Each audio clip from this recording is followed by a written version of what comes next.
Hi guys, welcome back to my YouTube channel. So for today's tutorial, I will going to show you how to recover your old or your deleted videos, how to recover your deleted videos sa inyong cellphone. So before we proceed, I just want to say thank you for all my subscribers, and I'm happy to say that we have already reached 1,000 subscribers. So, sana madami pang mag-subscribe sa aking YouTube channel. And I'm very glad na marami po yung nanonood sa aking mga tutorials. So, thank you so much sa inyong lahat. God bless you po. So, let us continue for the tutorial for today. So, if we want to recover our deleted videos, just search this deleted video recovery on your Play Store and click this one and install it.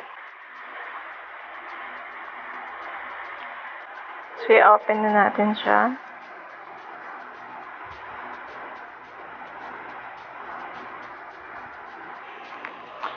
Click Get Started. So, allow deleted video recovery to access photos, media, and files on your device. Next, you have an option to recover or delete these files permanently. And also, you can use the Deep Scan Recovery option to scan for previously deleted files. This option works best on a routed device. So, get started. Click lang ninyo yung get started.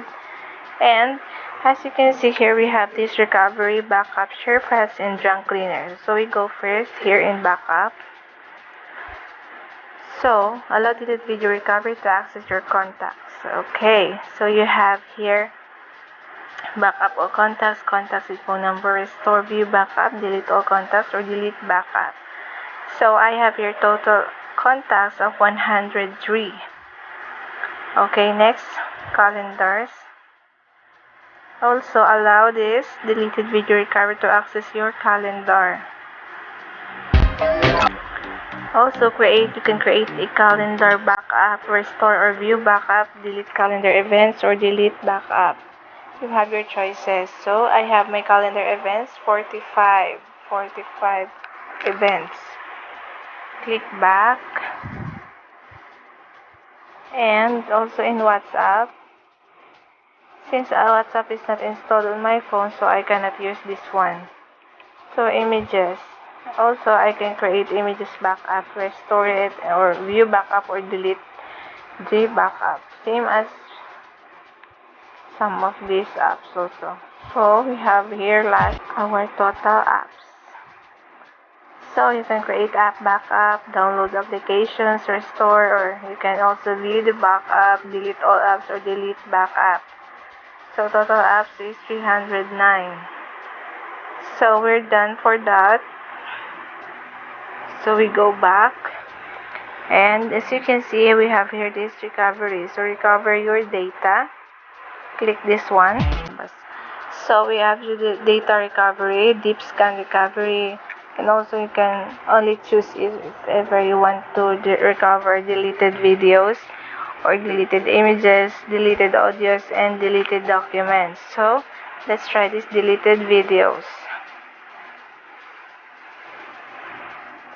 Okay, let's try deep scan recovery first. 15 videos found, 17. I think I have these photos about 8,000 photos to recover. Since my memory card was being corrupted, I deleted it all. I format the SD card. I think this one is recovering the SD card. Wow. 8,000, 9,000? 10,000 photos and 194 videos found. Let's try to open these videos. So we have 194 videos found. So we have recovered 193 videos, 10,039 photos found, 17 audios, and 83 documents found. So, let's try to open these videos. Since video lang naman yung i-restore natin. So, here we have this. Ayun. Never record this one. Today is November 24. Let's try to open this.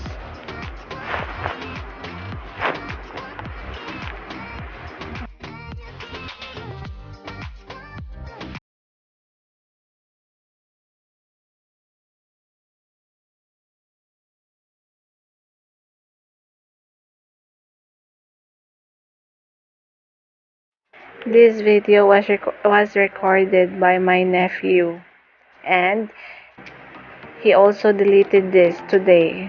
I didn't know he recorded this.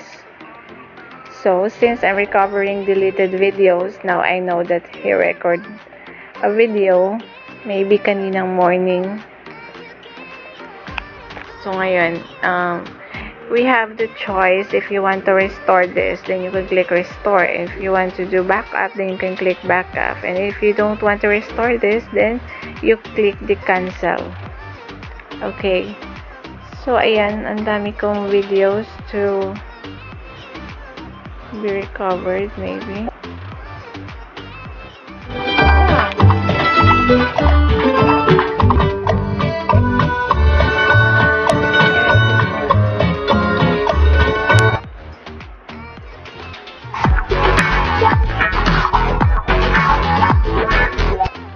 10,000 photos to be recovered. And lahat ng photos na to nakasave sa aking memory card since na-format ko siya. So, ito lahat yung photos na nandun. I can recover this. I will also restore this. My nephew and my niece. Okay, I'm doing this. You can see this is really working. And also we have these audios found. 17 audios found. Okay, maybe this is recorded or some of these are ringtones or whatsoever that is deleted as long as it is audios. And 83 documents found. Let's go back. And that's it. That's how you recover. So we already do the recovery, and you have your choice if what kind of files do you want to recover on your cell phone. So I hope you like this video, and also don't forget to subscribe to my YouTube channel. And if you have comments or suggestions, just comment down below to the comment section para malaman natin what do you want to ask, if you have something to ask, and you have suggestions na gusto nyong gawan ko ng tutorial in my future videos, just comment down below. So thank you so much for watching. God bless you.